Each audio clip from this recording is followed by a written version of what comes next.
Premed Office Hours, episode 177.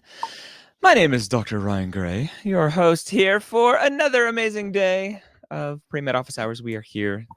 The Medical School HQ team is here almost every Wednesday at 1 p.m. Eastern. I'm joined by the amazing Verinia Granum, former Assistant Dean of Pre-Health and STEM Advising at Hofstra University. How are you doing, Verinia? Doing well. Hola, everyone. Hola, ¿cómo está? Muy bien. It's a little cold today, a little gloomy here in New York. Did you change your office setup? I did. This is the OG setup. This was Nice. when I first started.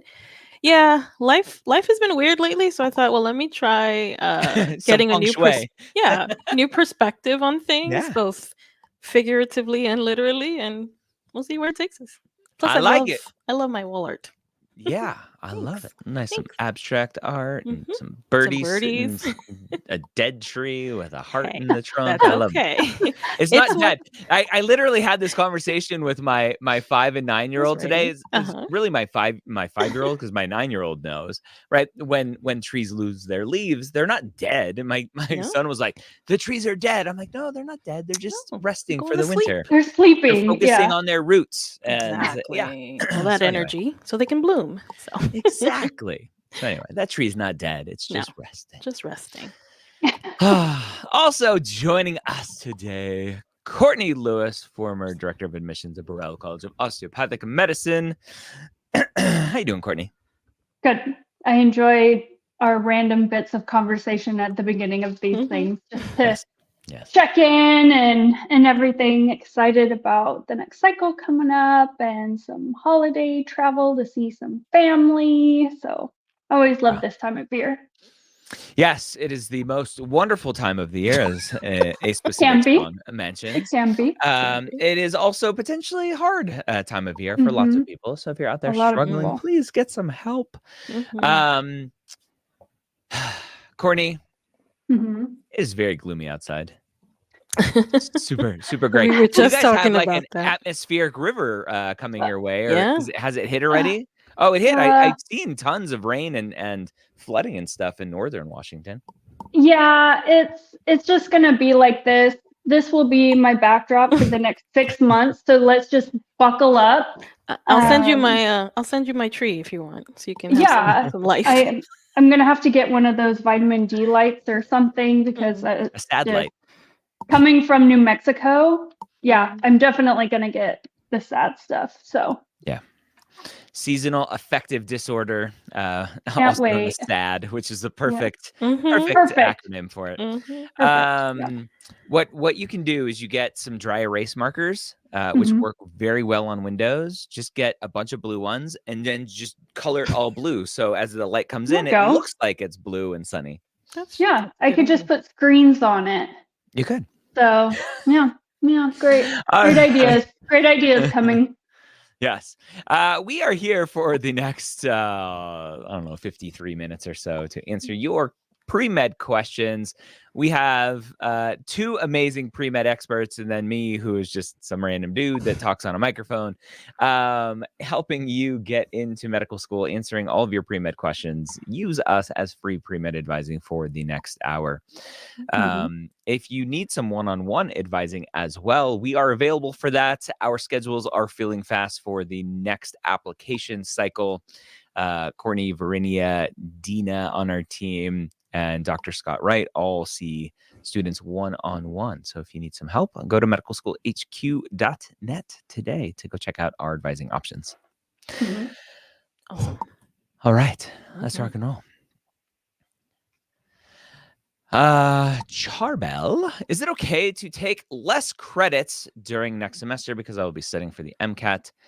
I am still a full-time student. Yes.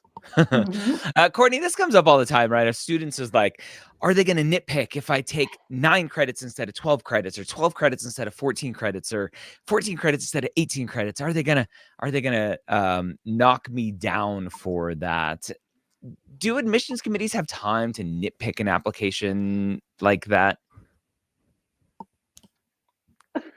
As with most things, it depends.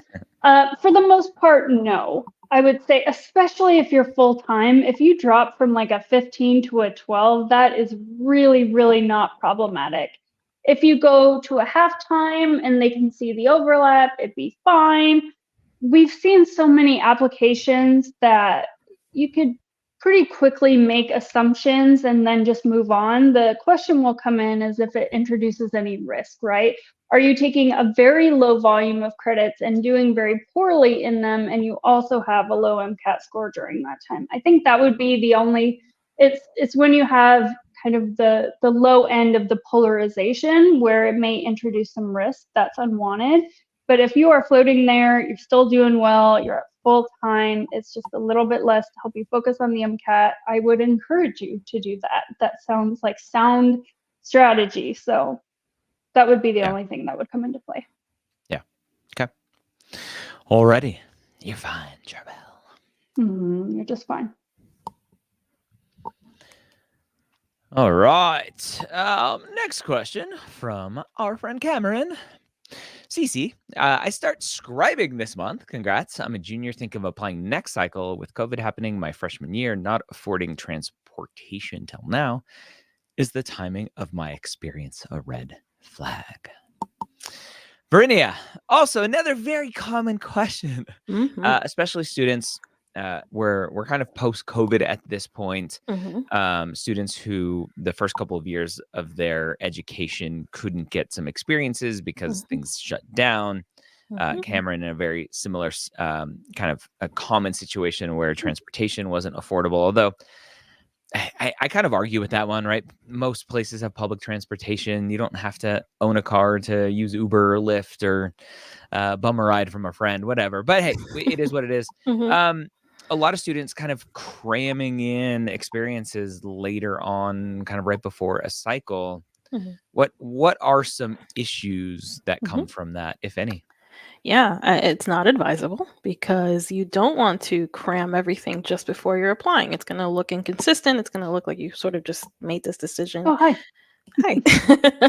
Hi. In your situation, though, Cameron, great. I'm glad that you're starting now. So that's always helpful. What have you done prior to this? It sounds like it's been kind of minimal. But it's not necessarily a red flag because you have that context of, COVID, etc. My hope is that you've done other things. But the risk of maybe, let's say, this is literally your first ever experience. You haven't shadowed, you haven't done anything else. Then it's a little bit more of a concern. And even now it's December, applications open in May. You have 5 months to build up experience. You're still going to continue hopefully in that role. But 5 months potentially, depending on how what your schedule is like, gives you some exposure, gives you some idea of what this is all about. And that's what's going to form the basis of your application essays later on. So if in 5 months or whenever you're ready to apply, you haven't kind of built up that experience and you can't reflect and say, hey, this is why I want to do this, then potentially that might be an issue. But I think you have time. Alrighty. Anonymous Cat. I kind of like that better than Fluffy Cookie. Hello, Anonymous Cat. I have been accepted to my top choice program that will cost $400,000. But I also got a full ride to a lower tier school. You go free. Free. How do I weigh these options? I'm afraid I won't get my residency choice. No, the medical school does not determine residency. You determine residency. Your performance in medical school. I think if you ask any doctor will tell you go to the free school. There's no such thing as a lower tier school. That's all pre-med made up crap to make people feel good about the school they got into so they can talk down to students who didn't get into what they consider a top tier school. You go for free. Congrats on that free ride. Yeah. I will ask now, why is it your top choice program? Is it because it's a top, quote unquote, top tier, or is it because it legitimately is something, what you want to do? But I agree with you. The less debt, the better. I'm going to chime in. I want to reinforce that. Knowing you're not able to work during school, which means that you have to cover your own health insurance, groceries, car payments, insurance, like all of the day-to-day bridge tolls, parking tickets, like everything goes on that bill. So it's not just tuition, it's the entirety of cost of living, depending on where they do rotations, everything like that will add in, and those numbers jump fairly quickly. And so if the curriculum is presented at this other school in a way that you feel is going to work well for you and it has the resources that you want, then yeah, truly, that is just astronomically better for when you get out. And if there's a certain residency that you want to go into, just make sure you're doing research in that area during the time you're at this other school, because either one of those, you'd have to do that. When you're doing elective rotations in your 3rd and 4th year, just make sure you're using them towards whatever specialty you're wanting to get into, so you could get that letter of recommendation. Then you're essentially covered. Participate in clubs and organizations. That's what it's going to come down to. Yep. You'll be Gucci. You can go to Harvard and still not get the residency that you want because of the student that you are. You know, it's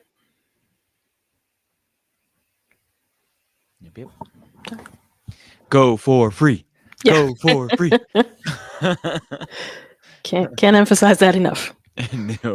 No. And honestly, the flexibility that it affords you on the back end is just, it's huge, right? I don't think I would be where I was at today if I didn't do the HPSP scholarship and I had med school debt and I couldn't go into this whole podcasting world back in 2015 full time when I did. And if you have undergrad debt right now too, like just free. Yeah. Well, and that affects the credit, the debt to income ratio, and your credit will actually be affected by that. So then you end up even paying more because banks or even the government is not going to give you a super great rate.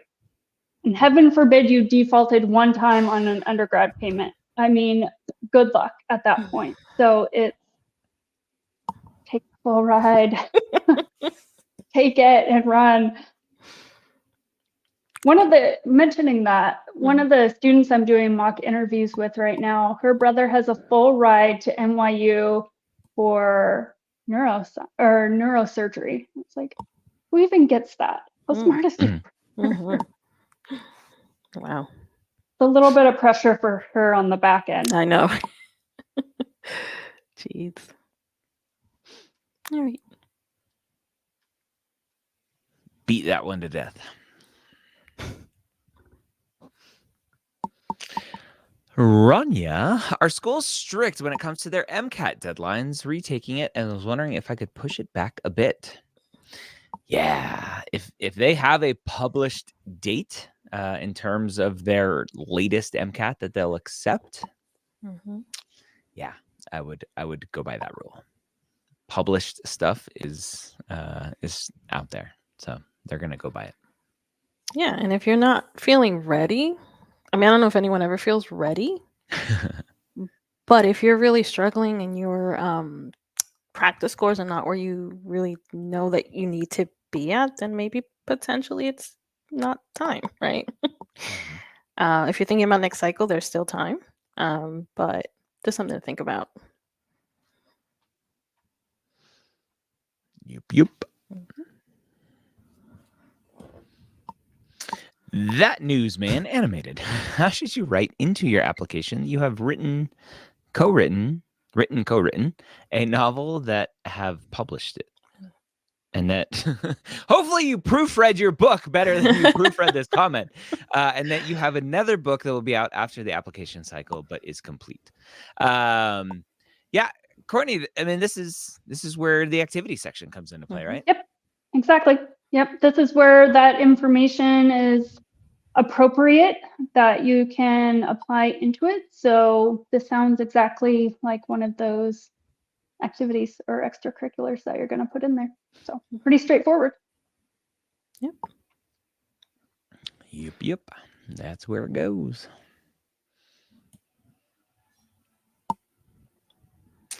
He reacts.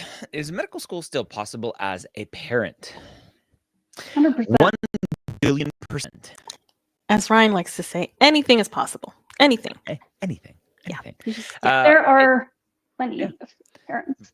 Vernia, we work with a lot of non-treds. Do you know off the top of your head any students that you've worked with this year that are parental figures? No, I have not. Not this cycle anyway. But we have had non-traditional applicants age-wise, some parents, and we see it on our Facebook groups all the time, current pre-meds that are also parents. And yeah, it's a struggle. You have to rely on on your village. Hopefully you have a support system in place. And if you're kind of going at this alone, schools have resources for situations like that for parents. So reach out to those resources, whether you're an undergrad or in a postbac, or once you get to medical school as well. Is it possible? Yes, we've obviously seen success stories. I want to work with parents. Anyone out there who's looking for advice and guidance, I would love to, because I think it's you're setting such an amazing example for your kids. And you are going to bring qualities and diversity to your program in terms of time management skills and balancing all this stuff that it's going to strengthen your class in many, many ways. So yeah, absolutely. Heck yeah, you can do it. Heck yeah. You can do it. Yes. Oh, Rob Schneider. You have to be old enough to know that one. Yeah, us old folks. Waterboy. We know that one. Water's better. The Nintendo Man 64. Oh, Adam Sandler was just in town. I wanted to go see him, but it was just, my schedule was too busy. Oh well. What are your thoughts on wearing a military uniform to a medical school interview? Do not do it. Yeah. Yeah. No, it doesn't seem appropriate. It's a very common question because it's like, ooh, look at me. It is not a military event, and therefore I don't think, number one, you're allowed to, and number two, to me it comes off as a former military person doing HPSP. No, it's not the appropriate use of your uniform. Yeah. Thinking back on all the years that I did interviews, I never once saw somebody in uniform. Yeah. Ever. Yeah. Like later on in events where we were honoring the military and things like that, but never once for an interview. So just wear a regular suit. Yeah. Regular suit. This question comes up about once a year, so not uncommon, but definitely not appropriate. I like when we start the cycle over and we start getting these questions again. So it just kind of freshens things up, and it sets the tone for kind of what we're about to roll into. I like it. It's just funny that every year so many topics are the same, or people are looking for the same information. So it's fun to be able to just share that. Yeah. Continue to push that out. Yes. Joel, hello. How important is being a teaching assistant undergrad, and how would one include that in the application? Verinia, my assumption is that Joel is a teaching assistant and to make sure that it's a great experience. Yeah. Now he's also asking how to include it. Yeah. I think it's a great experience. How important it is, it's not that's not the way you want to think about it. Is it something that you're enjoying? Are you, helping students and building relationships with them, and it's helping you understand material even better that you can potentially later on apply it in medical school or on the MCAT or whatever? Then yeah, it's valuable for sure. And how would you include it on the application? It's an activity, teaching assistant, and then you describe what you did. The main thing here is, like I said, it's not about whether or not it's important. It's about the value that it brings to your own experience and helping other people and helping other students. That's the main thing. So don't do it for your application, do it because you enjoy it, and that's why it's important, because it's important to you. Yep. That's it. Yes. It goes back. We talk about this all the time, kind of the question that students ask. The question behind the question is oftentimes like, is this here? Let me find the middle part. Is this what should I do? What is better? And it's just oftentimes the answer is what do you want to do? Yeah. Just what do you want to do? It's all been done before, so go do what you want to do. Yep. Liza, hello, Liza.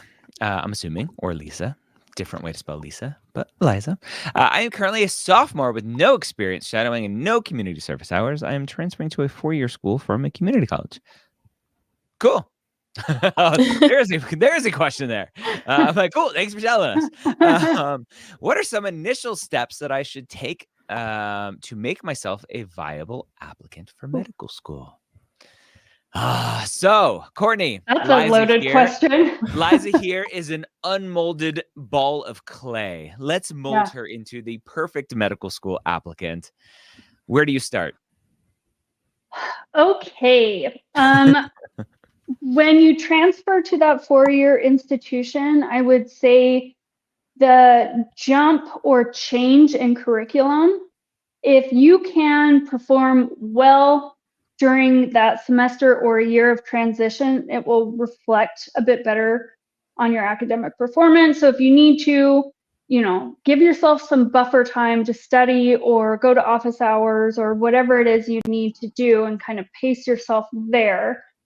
And then as you learn kind of what time you have, that's when you can start tucking in other things like clubs and organizations or the community volunteer, at a soup kitchen or Habitat for Humanity or something like that.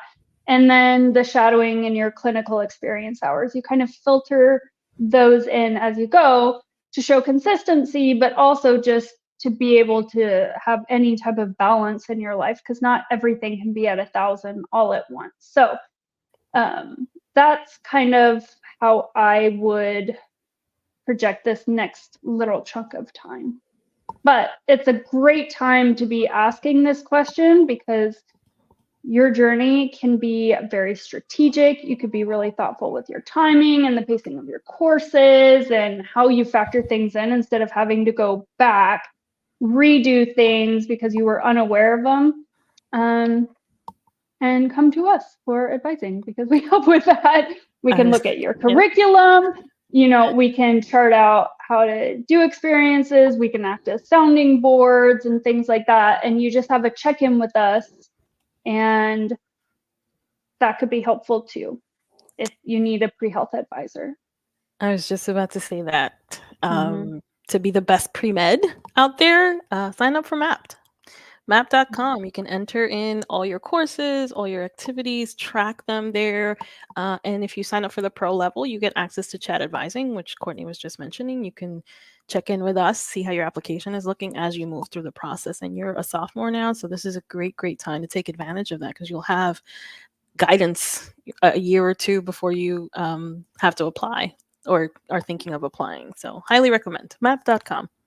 Well, and we also have the pre-med pathway for undergraduate students to start freshman, sophomore, or junior year with actual advising appointments. Plus they get MAPT Pro, but actual appointment sessions with us and things like that. So there you go. I'll be like Ryan, premedpathway.com. Premedpathway.com. Gotta have that URL. We own all the websites. Gotta rebrand it. all of the websites. We own all the URLs. I want to own MCAT.com, MCAT.com, and Premed.com. I would love to own, but MCAT.com is like $75,000. I'm like, jeez. Okay. Yeah. And it's also a trademarked name, so I don't want to go buy it and then have the AAMC go. Yeah, that's our name. Yeah. Although they don't protect that brand. So anyway, hello there. What's next? Rohalia, if I take a class twice, will med schools get my initial lower grade or the second better grade? They will get both. Yeah. Yeah. So unfortunately, med school applications. Yeah. Unfortunately, however you want to look at it. Even if your undergraduate institution, listen to me carefully, even if your undergraduate institution says, hey, we do grade replacement, we're going to take off your first grade from your transcript, we're going to only put on your new grade. When you apply to medical school, every single class, every single grade, whether or not your undergraduate institution took it off your transcript, you have to report it. If you don't report it, the medical schools have this thing called the application services, and medical schools have a clearinghouse where lots of data goes to that they can go rummaging through and go, hey, you did not report all of your grades. We consider you a liar, liar, pants on fire now. And you do not want that red flag on your application, on kind of your name. So don't play those games. Every single grade goes onto your application. Every single course goes onto your application. Yep. Yeah. Now, so your GPA will be different. Yeah, it'll be different. Mm-hmm. And math is math. They just get averaged together, just like two random classes would get averaged together. Now, if this was, there may be some lingering information out there about grade replacements. The DO application did many years ago, 5 years, 6 years ago, maybe. It changed. You think it's more than that now? Yeah, because I've been in it, and it hasn't been since I've been in. Okay. So it's more than that. Yeah. So the DO application did used to do grade replacement. They would replace your newer grade with your older grade, even if your newer grade was worse than your older grade. And then some lawsuits came and they got rid of it. So, yay, litigation. Yay, lawyers. Lawyers got to make their money somehow. All right. Good question.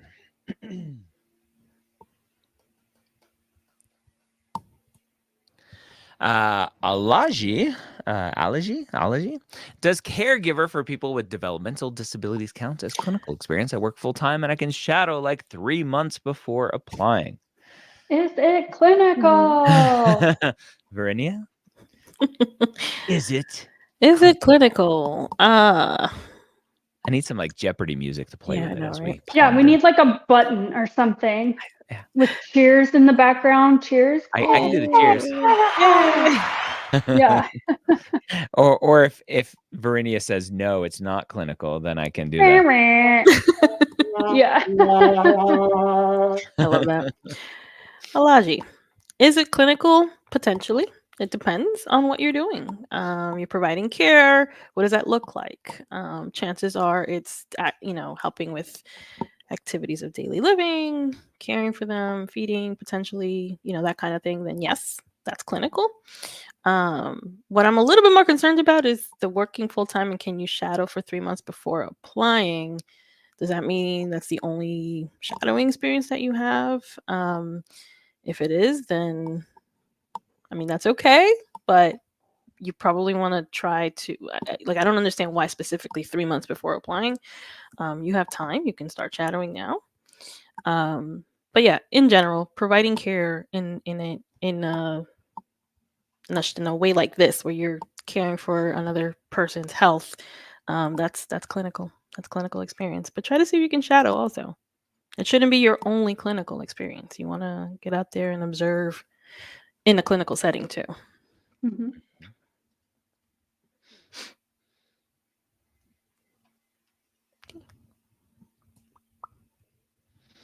Sneha, how do you recommend balancing classes while studying for the MCAT and volunteering, shadowing, and taking care of your mental health? And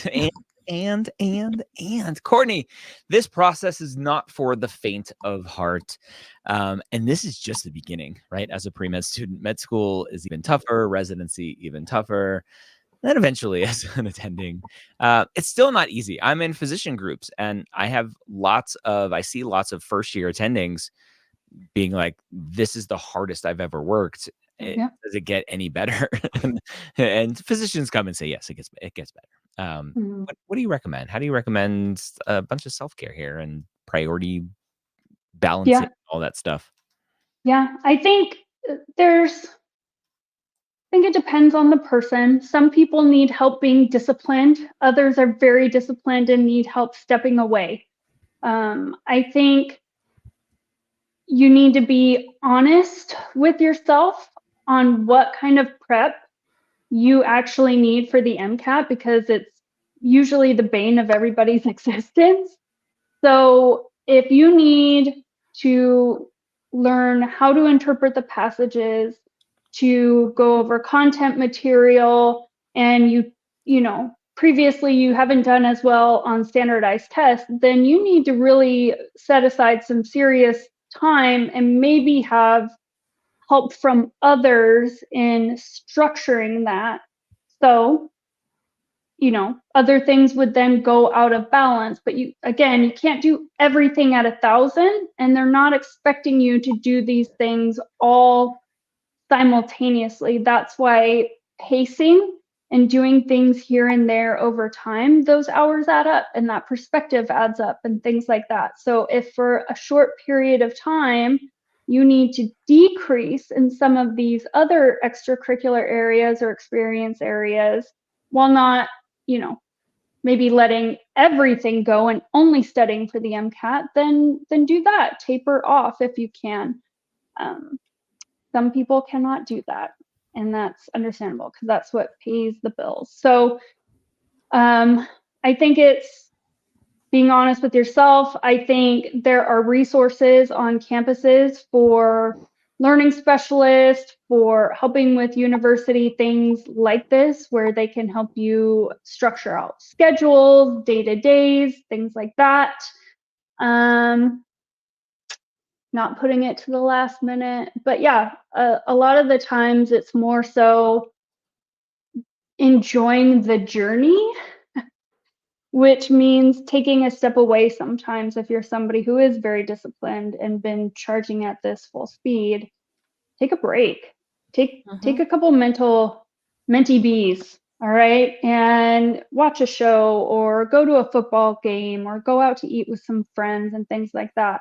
In the scheme of things, that will keep you feeling healthier, happier, and it shows in research that staring at a computer screen for hours and hours and hours on end trying to study actually doesn't help you retain the information. That's something that all of the med students kind of get schooled on when they get into med school, so that they figure out how to pace themselves with that information.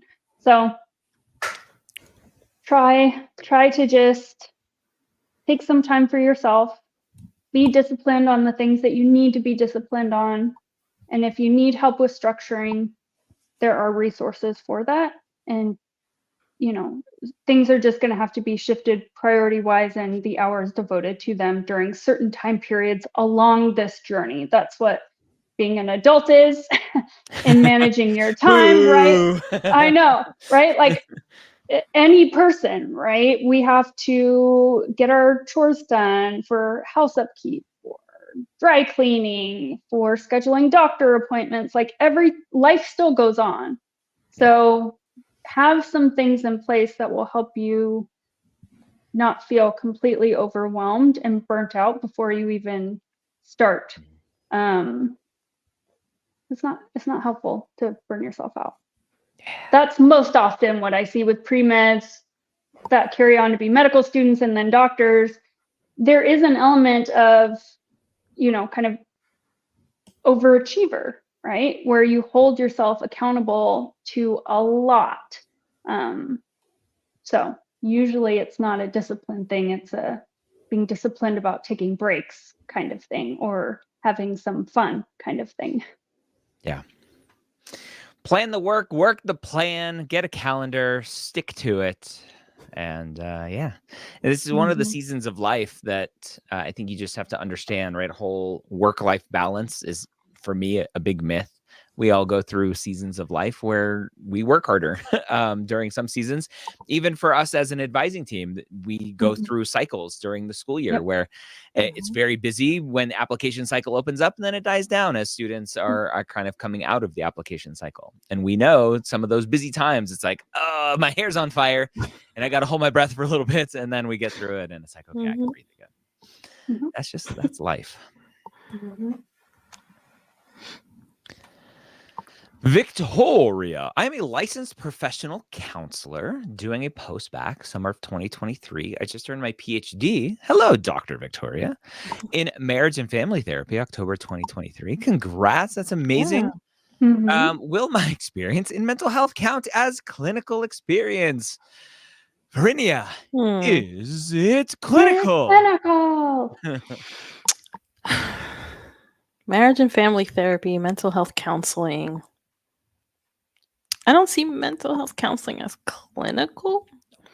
Ryan, you're making a face. I would. Well, it depends. Let's talk about it. Yeah, let's talk about it, because I struggle with this one a little bit. Yeah. What are your thoughts, Brittany? It depends. I hate to say it. It depends on like when I think clinical, right? It's health of the body. And yes, the mind, the brain, all of that is also involved, the emotions behind that. So there is some element of clinical experience there. You're working with a patient, a client, whatever that is. It just shouldn't be your only experience. You want to have exposure to the day-to-day of a physician dealing with physical ailments as well, especially since that's the direction you're going in. I don't know if you're, I don't know if you're thinking of psychiatry in the future potentially. That shouldn't matter, honestly, at the end of the day. This person's going to be pigeonholed as a future right. psychiatrist. Sure, when they're going to read the application. Yeah. So just whether make or sure not that's what she's interested in. Exactly. So just make sure that that you also get exposure to other areas of medicine. So is it clinical? Yes. Courtney, it is. Courtney, you say yes. Give us your thoughts. Yeah. So my side in this debate, I feel like mental health counseling it falls within the realm. Like if you look at some of the volunteer positions that we say are clinical, like volunteers rounding on patients and kind of reporting on their vitals and giving them a blanket or sitting with them to make sure that they have somebody there for companionship and things, and we count that as clinical. I think this is a lot more involved, and as somebody who's gone to a lot of counseling in her day, I feel like it's an overlooked aspect, but you are trying to help the health and overall well-being of a patient, where you're held to confidentiality rights and information, and you can, I assume that a lot of this can also be billed. So that would be kind of my reasoning for the clinical aspect. You may not be able to prescribe anything, but neither can 99.9% of pre-meds. So I think I agree with what you're saying, Courtney, and it makes sense. I think what threw me off a little bit is the marriage and family aspect of it, because that's very different therapy than, say, mental health counseling. There is some mental health counseling aspects to it, of course, but I think should be more. Right, at the end of the day. But congrats, Victoria. But I think this is a good example of what we say. It depends, right? You can't rely on just one thing to carry, because there may be different interpretations depending on what the school wants to see, which is kind of a little bit outside of your control, because you won't know. So that's usually why breadth and depth, different clinical settings, different providers or opportunities will help you in that, and kind of giving you breadth and depth of understanding and insight, but also you're not relying on one thing that people may interpret any number of ways, which can happen. Yeah. Yep. All right, Adam. Hello, Adam. Is it appropriate to email med school admissions and ask how they'd view a do-it-yourself postbac at a community college? Courtney, as a former director of admissions, do you like these types of kind of one-off nuanced questions, or do you prefer students stay on Student Doctor Network and ask random people. Or sign up for a Mapped account and ask us. Sure. I think this is more appropriate for the schools that allow like advising appointments at the end of the cycle and things like that, where if you're not talking to us about it, and you want to get a specific school's perspective, hopefully they allow for kind of these advising type appointments where you're able to ask. I'm not sure how much response you're going to get from some schools through an email asking this question. Usually they take the mentality of, well, you should already know that. If you did your research, you would know. I'm not going to spoon feed you this information, which is one of the things that Ryan and I aligned on at a summit in Toronto where I first met him, is because you can get people that have either never been through this process or don't have a lot of sympathy for information seekers. So do the research you can on your own. Most schools can see kind of what's going on more or less in your life. And if a do-it-yourself postbac is the best option for you, great. If you need to address certain things in your application, it may or may not be the best way to address them. So maybe this would be helpful for follow-up in kind of discussing what your goals are for doing it and if that will be achieved. But I'm not sure how much response you're going to get from just an email, to be honest. Yeah. All righty. Kate, do college classes taken during high school years, are they factored into undergraduate GPA for medical school? Yes, they are. They are college classes. So dual enrollment, Vernie, is often something that unfortunately burns a lot of students because they're like, I can take credit in college. It doesn't really matter. And then they're like, I want to be a doctor. And then it matters. Yeah.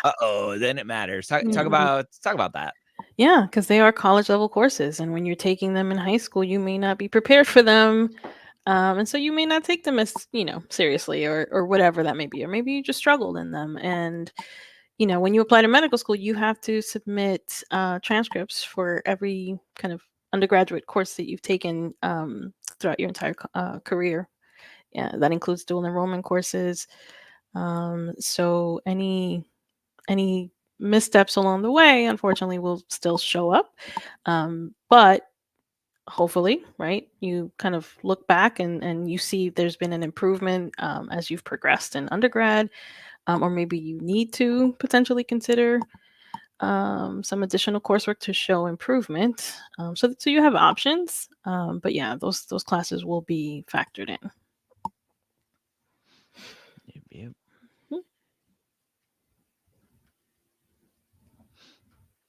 Victor, I've been having some difficulty trying to find early decision program acceptance rates. Do schools post that? And if so, where can I find it?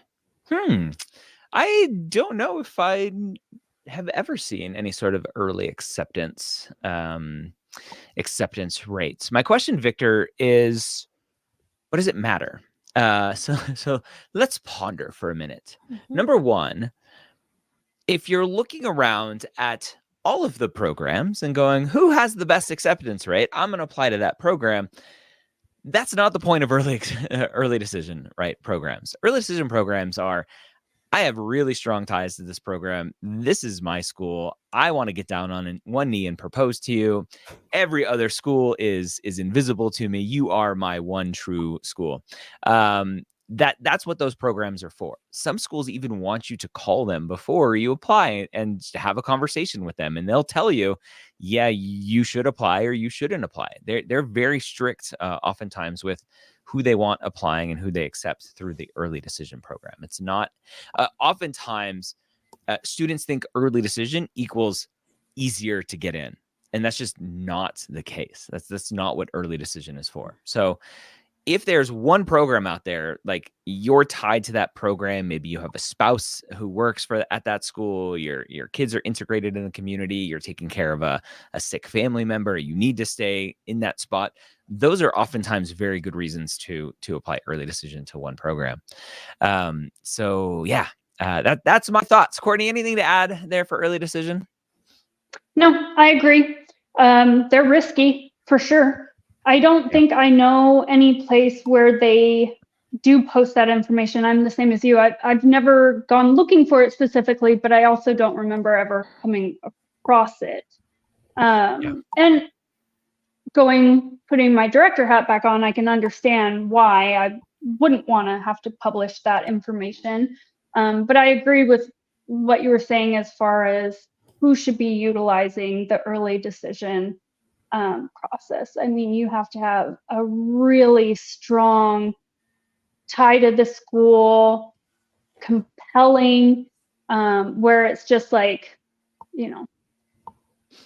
it's just a very clear and easy fit and a very strong application, not just being from the area. So because they hold you to just applying to them, basically through October, it's risky. So utilize it if you have all of those things in order. Don't hold yourself to just one school. You can still be compelling. You can still have a great application for a school and not have to do early decision. So it's, I don't know, but I'm not sure if that information would be out there, because I think other things that would kind of factor in is where they count, like if they have a feeder program, where they would count those students, if it would be kind of looped into that early decision process where they have early interviews and they decide how many of those they're going to take or not and stuff. So I think even if it was posted, there would be nuances to it. Yeah. All the data is corrupt. Done it a million times. Well, it's just all. It's massaged. Lies, damn lies, and statistics. It's massaged. It's not corrupt. It's just, cherry pick. It's not as straightforward as one might think. Yeah.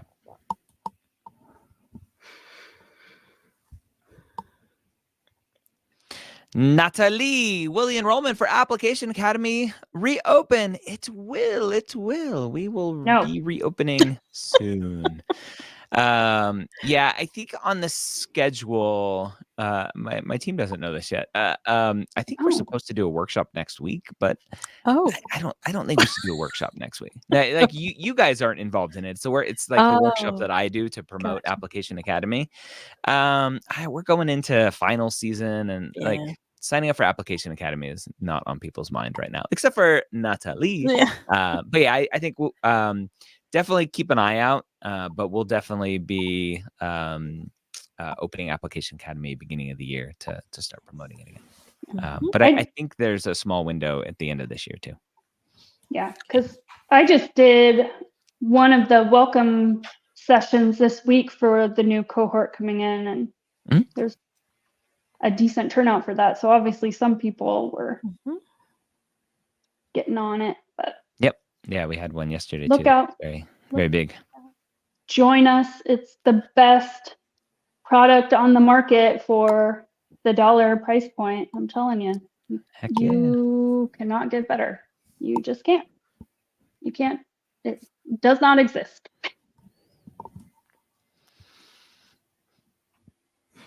Donald, does rounding on patients in exam rooms and giving blankets, food, and charting patient experience? Not it. Is it clinical? I've answered 2 already. Not it. Oh, look, the camera went to you.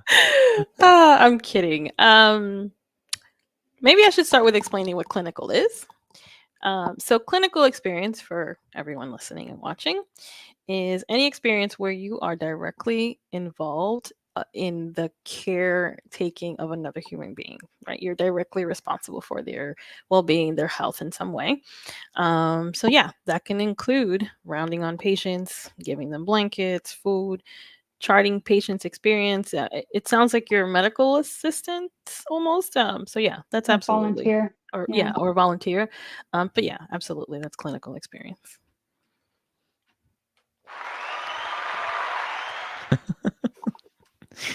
Yay!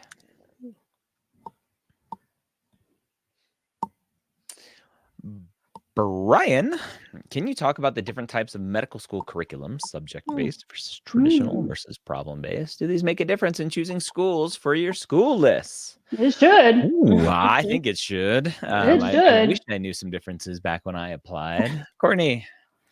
Well, you're the one that went through med curriculum. I can talk about a few of them. Yeah.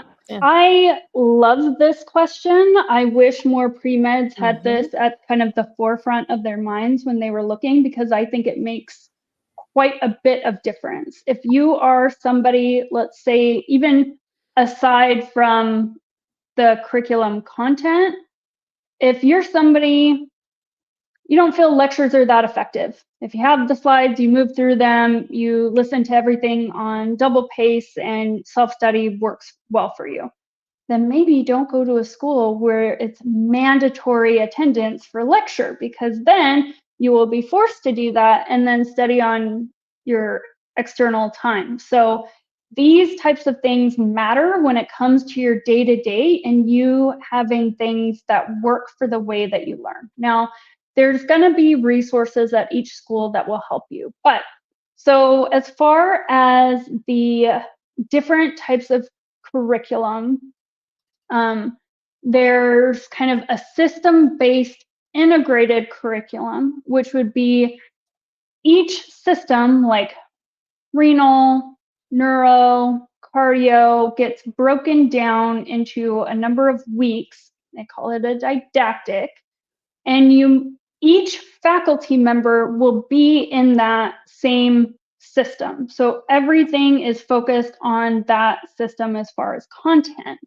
And you go through that with everybody on the same page, and then you move to the next didactic. So you go through the systems like that, where everything is integrated and very organized and structured, versus problem-based or case-based, where the information kind of gets presented in a patient presenting with such and such symptoms and things like that, and you chase the science down like that.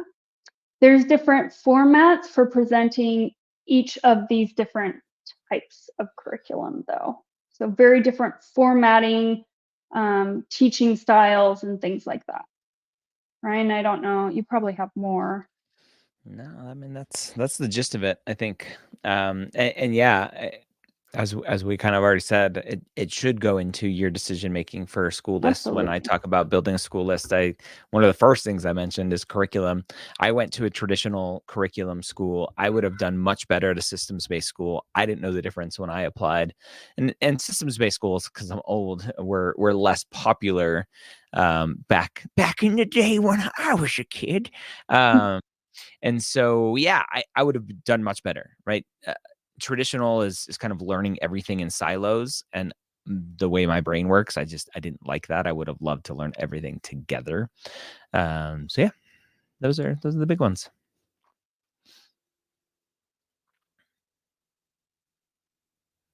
It's funny. I get really excited by those questions because I'm like, let me drop some knowledge on you. I'm so excited to share this. I get like antsy, like, yes, great question. Yep. Because it matters. It matters. And those are the types of questions that doesn't matter. Only U.S. News and World rankings matter, Courtney. Come on. I know. It just affects your day-to-day so much, you know? Mm-hmm. It's just the tier. What tier is it? That's all that matters. I think we got time for one more question. Joel's back. Do the same med school staff look at MSTP, MD, PhD apps, or is it a different group? I'll answer this one pretty quick. I mean, I think what a lot of students don't really understand, when you apply to MD, PhD programs, you're basically applying to two schools. You're applying to the MD program, the MD program has to accept you, or the DO program. There are DO PhD programs as well. But then you're also applying to the graduate school, the PhD program. And so it's two different admissions committees for the most part looking at your application. And there are instances where you're accepted to one and not the other. And then it's like, hey, you have a decision to make. They'll sometimes offer you that. Some schools will say if you don't get into either, or if you only get into one, you're considered a rejection, and sometimes we'll transfer you over to the regular MD cycle, or you can't apply this cycle, period. So it just depends, Joel. It depends. It's two different schools, the MD school or DO school, the medical school, and then the graduate research PhD school program. And then interviews are also different because it's typically 2 interview days. You're interviewing with the med school, and then you're interviewing with the PhD program. Good questions. For those of you who are new here and don't know who we are, we're the Medical School HQ Advising Team. Courtney Lewis, Vernia Granum, Dina Golini, Dr. Scott Wright, myself, Dr. Ryan Gray, and Rachel Grubbs are our advisors. We have a small, intimate advising team working one-on-one with students. If you would like some help with your applications, your essays, your interviews, just general questions, go to medicalschoolhq.net/advising and see how we can help you today. We're filling up for next cycle, so go check that out. And thanks for coming. We're here almost every Wednesday at 1 p.m. Eastern. We'll be here for the next few weeks before the holidays hit, and then we'll take a break and see you next year. So, Dina, good luck on finals. Brania, Courtney. Yeah, good luck on finals. Yeah. Take some Mentee Bees. Okay. All that good stuff. Right. Yes. Thank you all for joining. We'll see you next time. Bye-bye. Bye.